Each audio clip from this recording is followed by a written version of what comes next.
Hi, Patsy Spencer. It's a Saturday, no makeup, chicken t-shirt kind of day. I've been making a lot of tassels lately to go on bags, clutches, large oversized clutches. And I have struggled with the best way to make the fringe for the tassels. And I've come up with a method that works for me, so I thought I'd share it with you. And the problems I had getting to that point. I first started with the ruler and measuring over like 1/4 of an inch or however long, however wide I wanted the tassels. It just took so long. And then I saw that Tandy Leather had this template when they were at the Pinterest conference here in Atlanta. And I thought, well, that might work because I would use rotary cutter in these little slots. And there's 2 different widths, and I'm not sure of the exact width. But anyway, I tried this, and I went through 2 rotary cutter blades instantly. And I thought, okay, I've got to find something different. So it took me a while. I did freehand, and the tassel fringe didn't come out, even. And it's still not perfect the way I do it, but it's better. So what I found out is that based on the thickness of the leather that you're going to use, I like an 8-inch long tassel. This leather is a little bit thicker than this leather. So like on this leather, I might cut a piece 8 inches long for the tassel length and 8 inches wide. But sometimes you have to roll it up after you get it cut and see if it fits in the tassel cap. This one I had to, I didn't cut off very much at all. This one I cut off just a little bit more, and I ended up finding that for a little bit thicker leather, not really thick, but a little bit thicker leather, I would cut an 8-inch long piece and maybe 6 1/4 inches wide. And sometimes I have leftover pieces that I've cut from things that were too wide, and I just kind of roll them into the tassel when I get ready to do it. But what I've found yesterday that really worked was, okay, I've got my 8-inch by 6-inch piece of leather. And at first I numbered these slots because I was using this little blade cutter, but the leather would stretch, and sometimes the leather would shift, and the fringe would be all wonky. So that was one attempt. And this template, these slots are 8 inches long. But what I found out that worked was taking the right side of the leather, just because it's easy to wipe off. Take the template and a chalk pouncer. I've had this in the drawer forever, and I think it came from a quilt shop 15 years ago, and I hang on to stuff because I think I might use it. This has worked for me. So what I've done is, I'm gonna move the camera down here, is laying the right side up for me. I take the left side of the widest fringe portion and lay it down against the edge here of the left side of the leather. Take the pouncer, whoops, sometimes I put it on cardboard so it won't get chalk all over the cutting mat. Make sure if there's glue on it that it's dried. So again, line up the left edge of the template.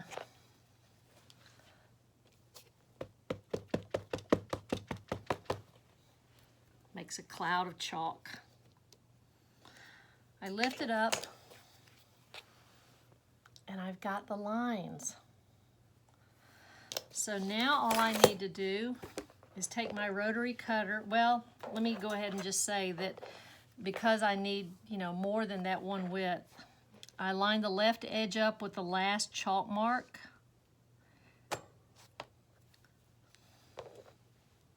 I'm not going to worry about the cardboard.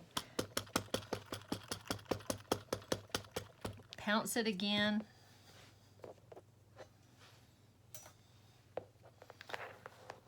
And these aren't quite as dark, but I can still see them to cut. So move the cardboard out if you have that under there. Then take your rotary cutter, and you're just following the lines. I go left to right because the lighting in here is better for me that way. I go up just as far as I need, maybe a 1/2 inch from the top.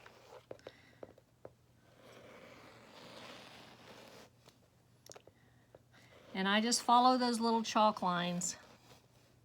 Just be sure that you don't cut all the way through the end, and if you do, it's not a disaster. You can use that piece for, you know, you can still continue to roll it into the tassel when you roll it up.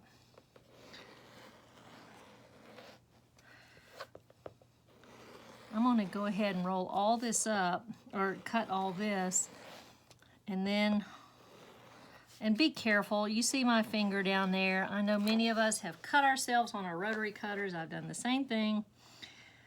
Be careful. You know, most times I won't put my finger down there, but I didn't want this to move too much.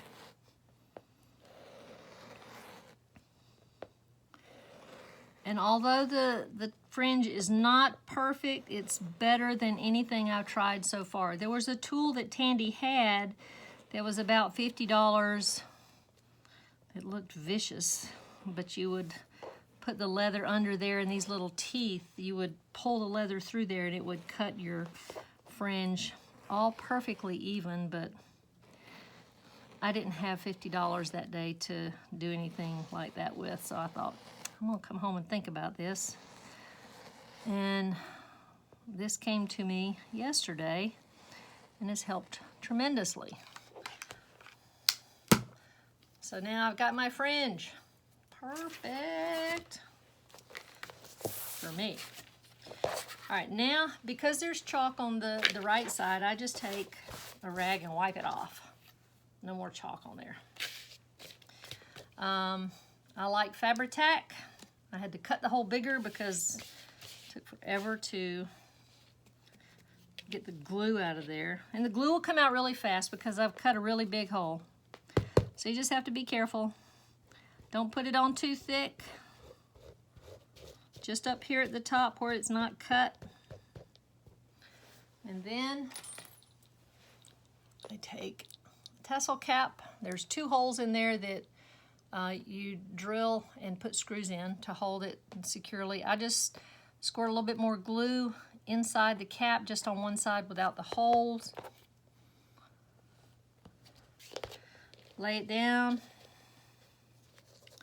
Roll this up.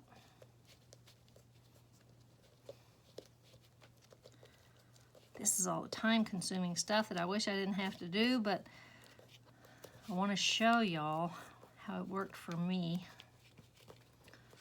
So let's see if this will fit into the tassel cap.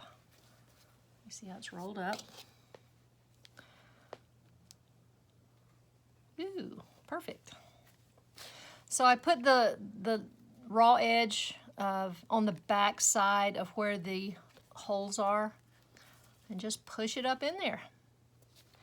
Now I take a drill. Usually I'll let this dry, but I do want to show you. Very small bit. I even went to Home Depot or something and got a really small titanium bit, but my husband had this in his toolbox.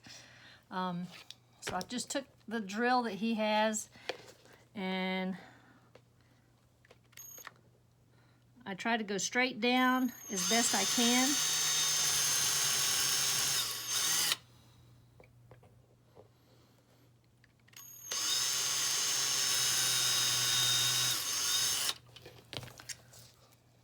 Got a couple of pilot holes drilled.